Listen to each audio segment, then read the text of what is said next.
Good morning, guys. Well, or afternoon, whenever you're watching this, but it is morning for me.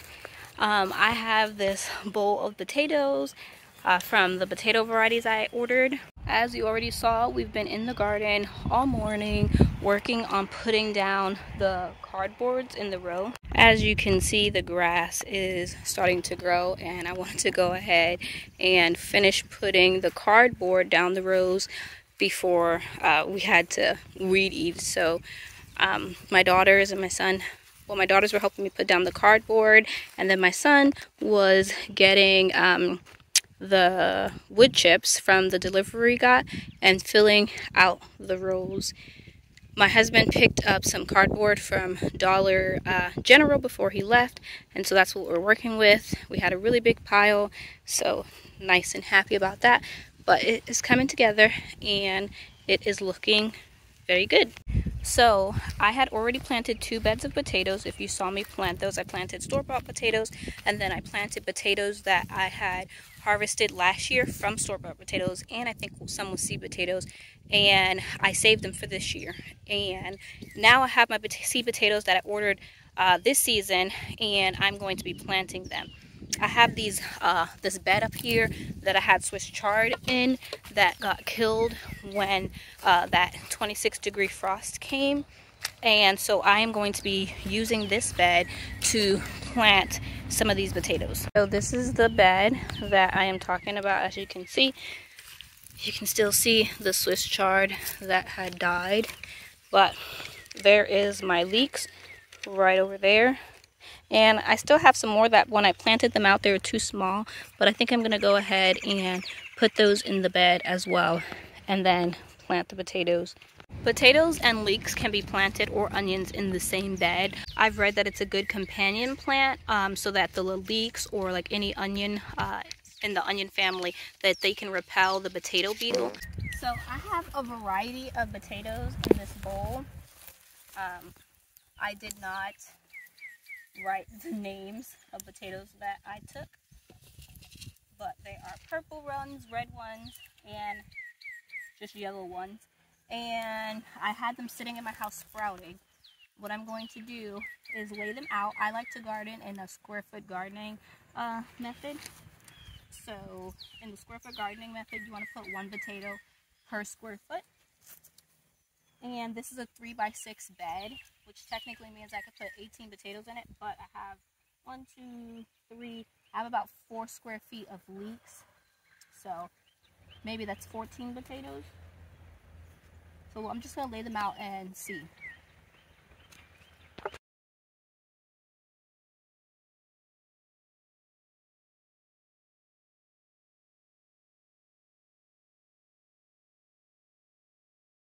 Some of the potatoes I have are smaller than others, so I didn't give them a whole square foot, but I spaced them out and as much space as I wanted to, and I'm just going to dig. I have the eyes facing up, so I'll plant that one like that so that all the eyes can be facing up. And this bed is 6 feet deep, and I have cardboard underneath it. And so I'll just go down as far as I can and then plant the potatoes. I just said 6 feet deep, and it is definitely not 6 feet deep. My son was saying that here, laughing at me. It is 6 inches deep. And so I'm going to dig as far down as I can and then just cover them back up.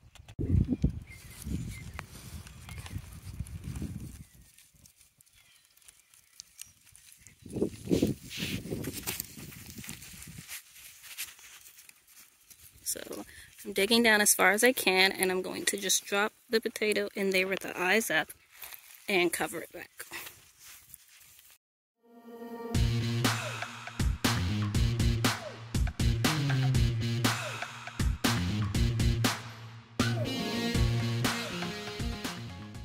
Today is pretty much just a quiet day.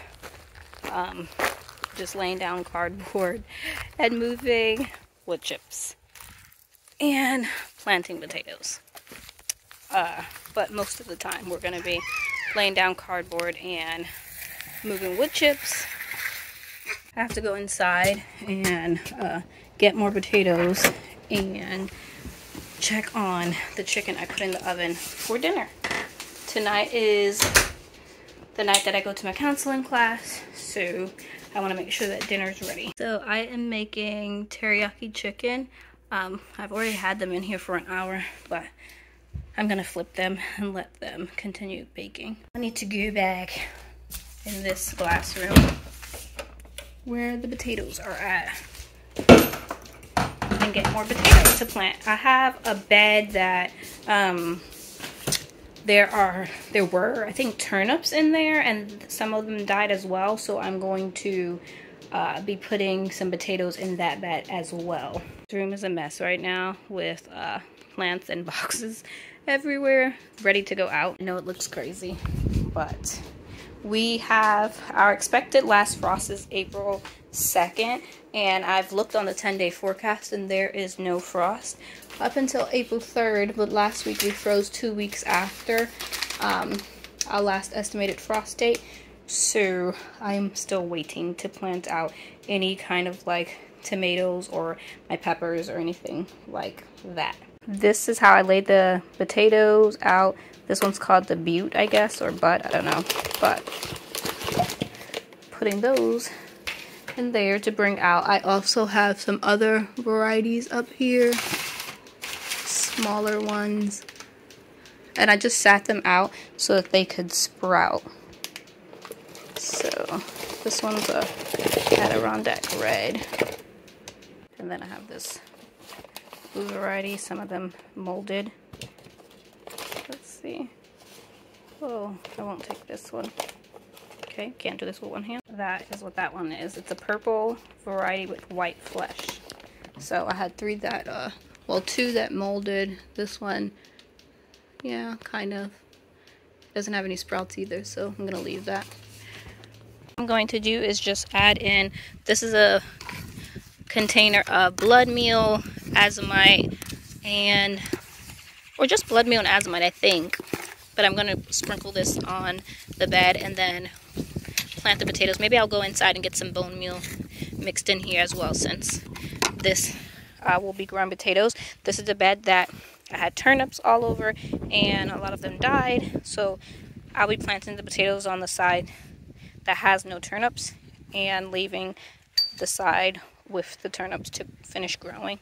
Bought my bone meal in this big 24-pound bag, and I also bought Azomite in this 44-pound bag because I am using it to start my garden. But once it's established from here on out, I won't use it anymore once I run out and just get all the beds established. By next season, I hope to be using my own worm castings and my I hope to have my rabbits, so I'll be using my rabbit poop as well for my garden to fertilize it from here on out after. I am definitely feeling the pressure because I wanted to plant my tomatoes. Let me show you. To plant my tomatoes in a single file line coming down this way where we'll have the gate. But as you can see, we still have compost there, and this side is definitely far from ready. The garden is a mess at the moment. And since spring is fast approaching, well, actually we are in spring now for a couple days, but the grass is definitely starting to grow everywhere, and so I'm trying to get it covered.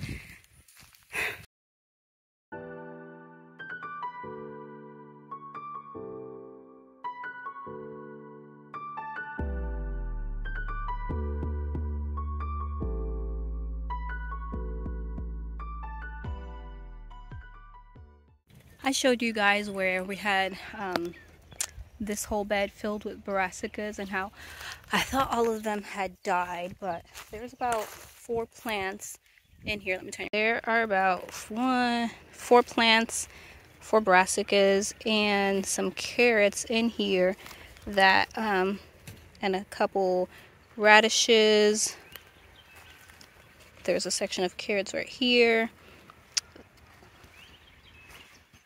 This is going to seed, but as you can see, it's still alive.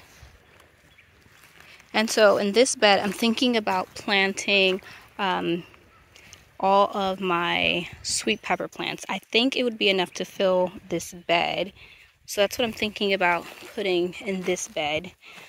You know, I planted, if you watched my other video, planted 2 beds of asparagus here. I've said that I want to turn the log raised beds into perennial beds where flowers or food, like veggies, will come back every year. But right now, since I already have annuals in here, I want to go ahead and use the space that I have. Like, I have this bed already that has snapdragons, onions, and garlic, and then there's lilies at the front, and then that bed also has lilies, daffodils, and stuff at the front, as well as garlic, ranunculus, and more garlic. So that bed is not all, these 2 beds are not all perennials, but going forward I would like them to be. I also have these 2 beds where I've just let whatever died die, but I still have a patch right here of turnips. You see I still have some kales that I can harvest from if I cut back the frostburn leaves and give them to my chickens. I have a small celery right here. It might not do anything, but it's still there. That is a red cabbage. Nope, actually, that looks like a Brussels sprout, but I don't think either a Brussels sprout or kohlrabi. But we won't have enough time for that. But I do have some carrots here, and not all the beets died. This spot right here that I'm wanting to do potatoes, I don't think it will be ready in time when I start planting potatoes. So I'm actually thinking about even using this log raised bed and the other one back there. That one right there.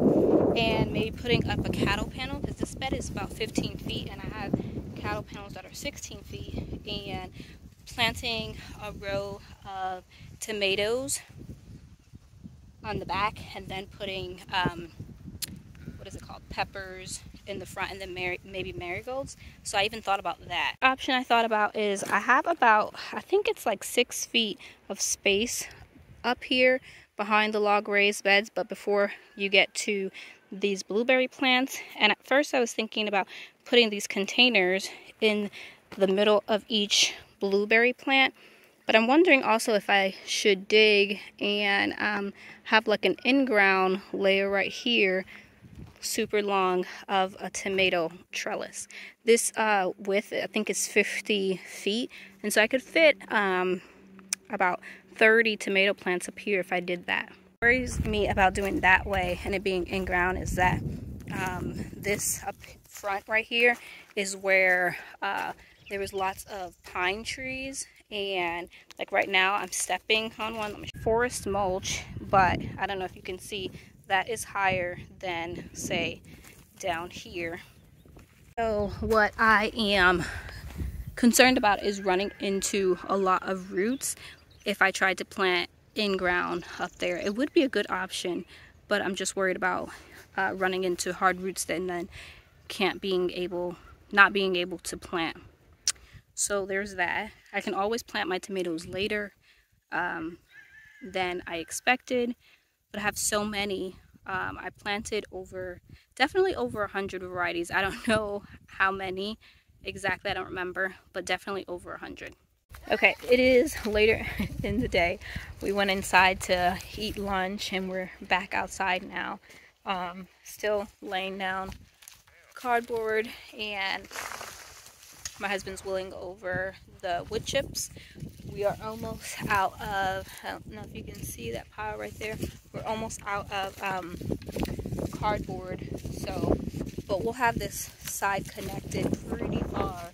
And then we got that whole section over there. So that's exciting. We got a lot done. And we planted 2 beds of potatoes. The potatoes I have left are fingerling potatoes now. This pile of wood chips that I got from Chipdrop has definitely gone a long way, longer than I was expecting it to. It seemed like such a little bit when they put it down, but I mean, it's filled this whole area, which is really good. Update on my strawberry bed. All of them are still looking like they are surviving. So that is awesome. That, you see this? So this is a root that is still stuck in the ground. This is the next area that I want to work on because I have 3 beds that are already ready that my son made all the way at the back of the garden, if you see them back there. That needs to be laid out, so it would be one right here where this tarp is at, but obviously I can't because there's topsoil here, and then 2 more rows right here where this compost is at. So I definitely, if we can get this area right here cleaned up, then we can work on putting a bed here and hopefully moving that compost pile out of the way. And of course moving the tarp and laying down cardboard, because this whole area right here, I'm thinking once I finish the beds that it will be an in-ground bed going along the fence. So that's what I'm thinking with that. But I'm so happy with how the garden is all coming together right now.